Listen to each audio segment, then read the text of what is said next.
Arizona versus that. I mean, I gotta imagine fight week itself feels a hell of a lot different. Yeah, way different. I've seen the sun like 5 times now. I didn't see the sun for like 12 days in Abu Dhabi, other than when we went to the press conference. Circumstances are 1,000% different, and I am blessed to be able to have that. I wonder too if the opponent is different in certain ways. Like Habib had these like mythical qualities about him in his career, and whereas not that Charles isn't just as dangerous, if not more, but doesn't have that about him. Does that change the mindset as well? Yeah, I think so. They're definitely not the same athlete, and Charles certainly is not more dangerous than Habib. His ability to take damage is not the same. Proven through the times we've seen him fight. So,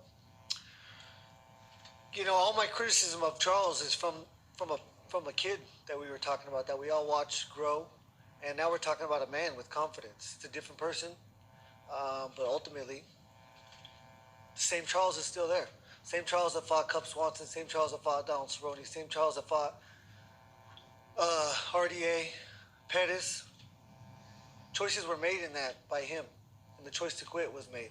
And I'm going to give him that choice on Saturday night. I guarantee that.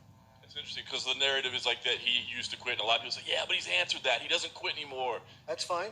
I think that's true. However, once a coward, always a coward. I'm not calling him a coward, but I'm saying that's you can't just take that away. It's there. Khabib never showed you that, and that's why you can't compare those two. And speaking about yourself, I mean, as you said, the circumstance is vastly different, opponent vastly different. But anything that you took out of that first time that you said, man, I screwed this up, I should have approached it differently, lessons learned? Yeah, I mean,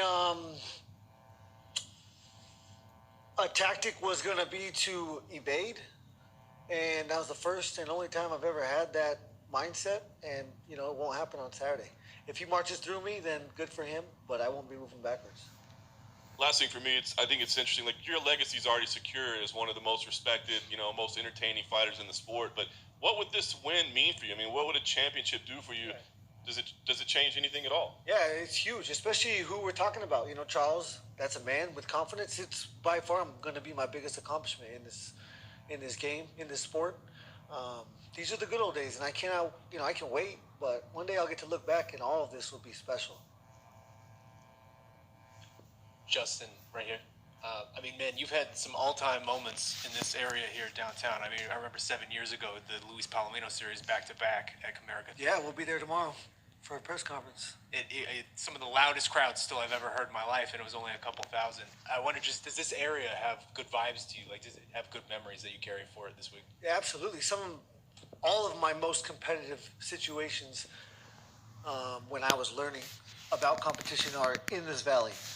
It's 3 hours from here, but we had to drive here on the weekends to wrestle. And, yeah.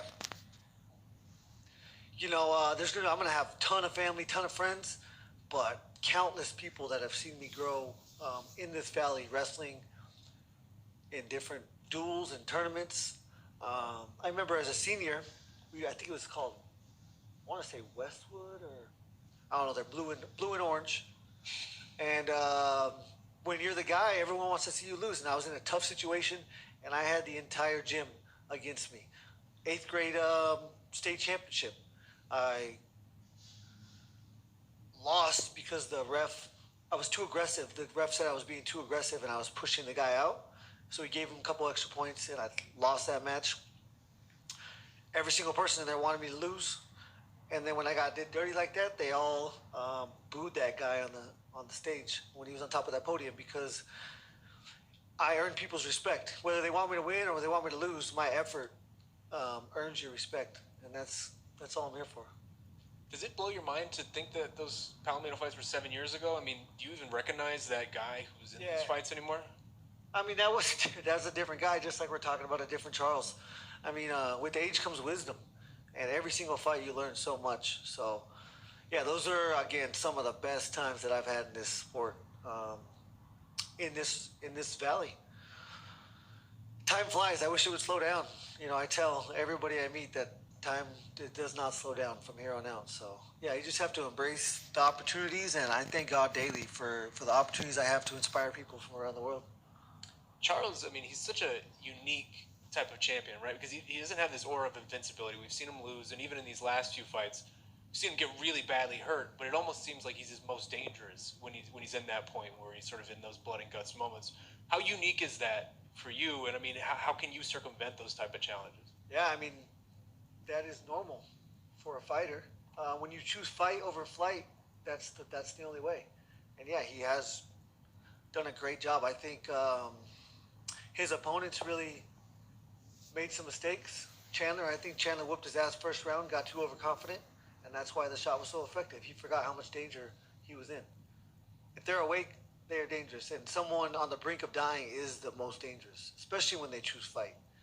And so you can never take your foot off the gas, and you can never you can never be overconfident in that arena, because anything, anytime, that's why I'm such a fan of the sport. One shot. Well, last one for me. I mean, you've certainly seemed to touch a chord with him a little bit with some of the stuff you've been saying. I mean, when he was in here 20 minutes ago, he promised a collision, and he said, quote, guys are just not getting the picture. And I wonder your response. Yeah, I create car crashes, and I am the object with the most force. So, same mass. If he wants to play that game, I'm more than happy. He won't. He will have to. This will be just like Tony Ferguson. He will try to get this to the ground, and he will be stuck fighting my fight. That's the name of the game. Hi, Justin, over here to your left.